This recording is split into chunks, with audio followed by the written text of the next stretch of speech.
Welcome back to a new live tutorial, and this one is going to be turning on the lights in New York City. I'm Giselle Behrens for Photo TV NYC with live tutorials every day in English at 12 p.m. If you take a look at your screen, you're going to see the before and after of the photo that we are going to be working on. So I actually took this photo around like 2 months ago, around in early March in New York City, and it was just about to become night. So I took it with a high ISO, but I wanted to make sure that we were able to turn on the lights afterwards in Lightroom. So of course our objectives are going to be turn those lights on, then we're going to create a focal point because right now it's just a little bit too flat for me, and we're going to make it stand out. We're going to make this photo very special. You can download this same photo and follow along with our tutorial. It's a pretty cool photo, so you can afterwards print it as well if you're happy with the results. And please do remember to subscribe if you want to learn how to make the photos you already have even better. Hit that like button and let's begin.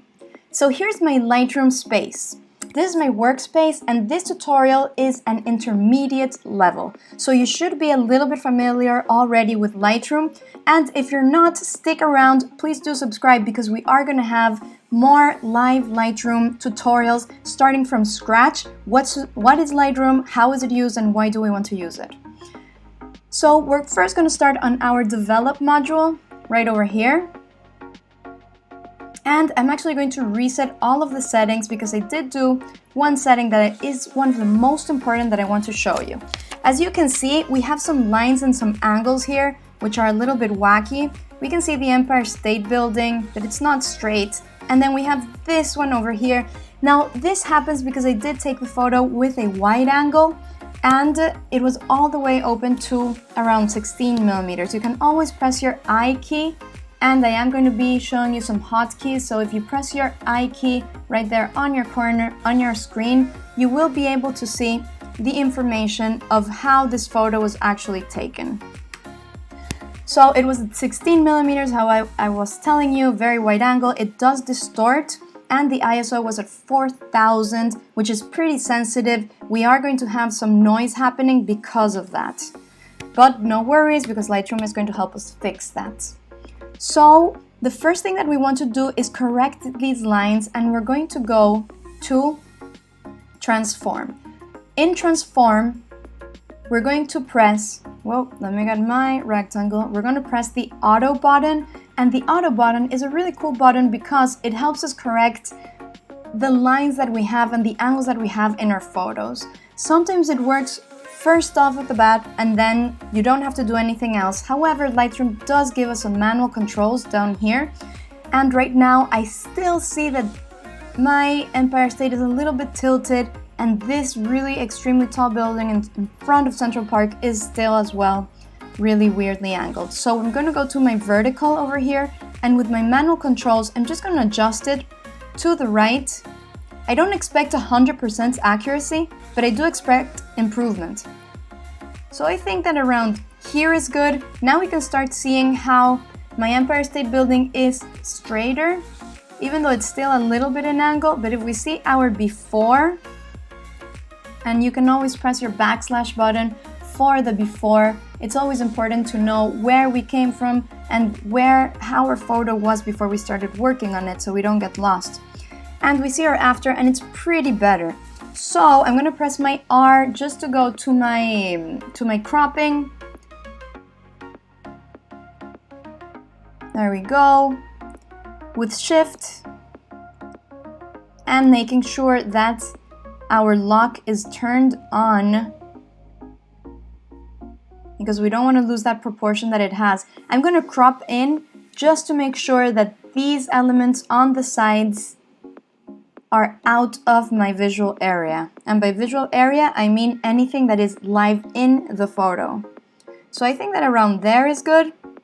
We can reposition the crop slightly, and that's it. We can see again our before and the after, and our angles are much nicer and they are cleaner.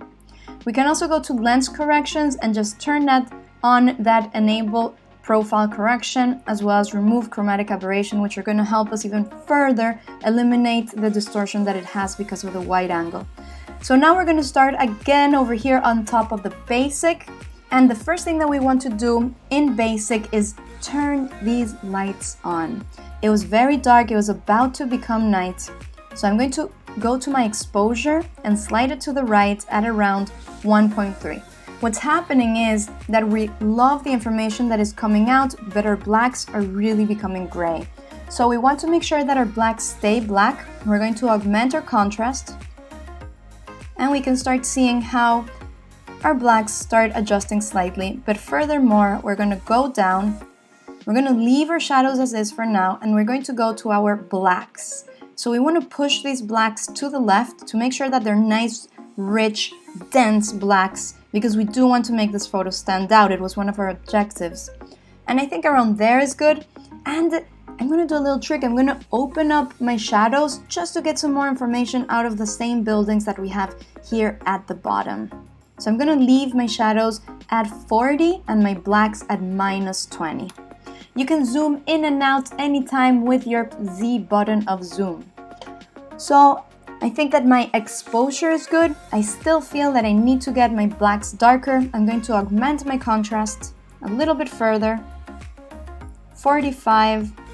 I'm going to lower my blacks just a little bit more. Leave them at 51. And now we're going to come down to presence, which is one of my favorite tools of all. So presence, we're going to start with dehaze and work our way up with clarity and texture. Now, these are really cool elements because they're sort of a cocktail of all the really fun and juicy stuff that Lightroom gives us. Dehaze is going to do exactly that. It's going to dehaze our photo, but it's going to do it by adding blacks. It's going to add some contrast on the midtones, and as well, it's going to give us some saturation. So it is the most sensitive of all of the 3 sliders, so that's why I usually start from the bottom all the way to the top. So I'm going to augment my dehaze, and my dehaze is automatically just making my photo look so much better. And now, thanks to dehaze, I look like a really cool photographer, and everybody's gonna think, wow, she's such a cool photographer. But it's really dehaze. Now we're going to go to clarity.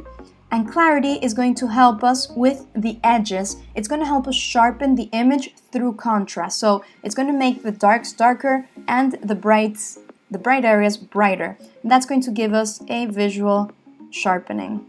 So you can see how each and every building, as I slide my clarity to the right, is become individual. It's starting to become really detailed sharpness that we are looking for. Now texture is going to further push that sharpness into this individual element that we are looking for. So I'm going to push my texture all the way to 33.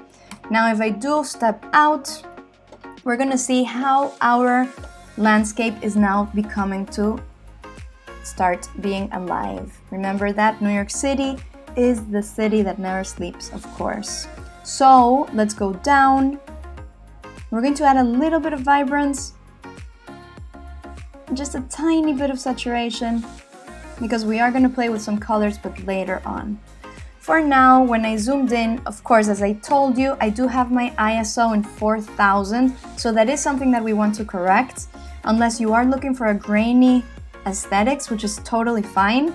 But for this one, I want to look for crisp without going too soft. So I'm going to push my noise under my detail tab. I'm over here on my right on my detail tab, and I'm going to push my noise reduction over here where it says luminance all the way to the right, but very, very slowly. Because again, I don't want to go too smooth. So noise, what it's going to do is going to add smoothness to this noise that you have. But I don't want to go too smooth, or else I start losing all of my details that we worked so hard in getting with our dehaze, clarity, and texture, right? So I'm going to leave it at around 34. Because the bottom of the image is so busy, the noise in it is already hidden. But our sky that is very smooth and uniform, and it's all unicolor as well with this beautiful blue, it's more visible. The noise is more visible. So we'll tackle that in a second. But for now, I just want to take a look at the image, see at our before. Remember that it's the backslash button that you can check out your before. And we're going to see where we are. What have we done? Let's take a look. Here's our before, a completely dark and gray image, which is completely boring. I would have discarded it. And now, thanks to Lightroom and the adjustments that we have been doing, in just around 12 minutes, look how amazing they look. Now, these adjustments, you are going to be able to do them within 5 minutes. You just have to practice, practice, practice to make perfects. And I assure you that I can do this in less than 1.5 minutes. Challenge accepted. But that's for another video. So now we're going to close up detail. We're going to go to our HSL tab, which is hue, saturation, and luminance. There they are, hue, saturation, and luminance, the three kings. So now we're going to go first to luminance. Turn on your awesome tiny tool that is a circle with 2 arrows up and down, and we're going to select with a little cross the blue in the sky. We want to darken up the blue, so then this area of the photo, which is our main focal point, this little cluster of buildings which is turned on while everything else is turned off because they are getting ready for a busy time, we're going to make that stand out by making everything else darker. So let's turn off the lights in the sky around there. I think that's good enough. Now we're going to go to saturation, and this blue, I think that it's just a little bit too electric for me. I want to make it a little more real. I want to make it a little bit stepped back, like laid back. So I'm just going to, with my same tool, just very slowly reduce it, and you can see here on your right side how it goes to -18, and everything starts to become more cohesive. But now I want to go to my hue, and the same blue, I'm going to make it a deeper blue without having as much saturation as it had. So if I go down, it's going to become this really weird cyan blue color. But I want to go up, and it's going to start having this more magenta and purplish tone. And that's the one that I want, because it's not too saturated, but it's very beautiful and deep. And now we're creating color contrast between this yellow of the lights and that beautiful rich blue in the background. Okay, so now we're going to turn on the lights again in the buildings, and we're going to do that by going here in saturation. So select it and make sure that it's active, and we're going to select our yellows and just pump it up like 3/4 of the way. As the same we're going to do with orange, just pump that orange up 3/4 of the way. So I'm going to leave orange in 71 and yellow in 72. Now we can turn on and off this adjustment of the HSL just to see how it looks and what's the difference between what the adjustments that we just did. So let's turn it off. Eyes on the screen and on. You can see how the photo really becomes more dimensional only by adding this color contrast of the yellow and the blue, as well as more light on the buildings and more darkness on the background. So now I'm going to close up HSL. We're going to go to a fun part. Press your K because we're going to start painting in light. Yes, you heard me correctly. We're going to paint in light. So I'm going to press my K. I have my brush on screen. Now, if you do want to make your brush larger, just go ahead and press the right bracket. And if you do want to make it smaller, you can press your left bracket. So hotkeys are really good to gain time. You want to win time because time is money. And as photographers, we have so many photos that we have to edit. Now, I'm going to double click on the word effect just to make sure that all of our adjustments are resetted down. And we're going to go to exposure. And in exposure, we're going to add 1.5. That's a good starting point where I always like to be, just to see, and then we can after go up or down. So I'm going to paint on my buildings just to make it even more dramatic and to bring out more these buildings that are indeed our focal point. So you can anytime press your O key, and when you do press your O key, you're going to start seeing the mask that we just painted in, which is going to be having all of the adjustments. So I see that I do have the mask. I'm going to paint it in a little bit more, just because I want to make sure that the adjustments are in the area that I want them to be. So it's just thinking a little bit. There we go. I'm gonna close my O again. There it is. There's my area. And you can see my adjustment as it's taking place. We don't want to go too far because we don't want it to make it look a little bit wacky. We just want to make it look real, dramatic, and have this photo stand out. I mean, why not? So now that we added exposure, again, our blacks went up. So we are going to add some contrast. And one of my favorite tools, which you already know which it is, dehaze.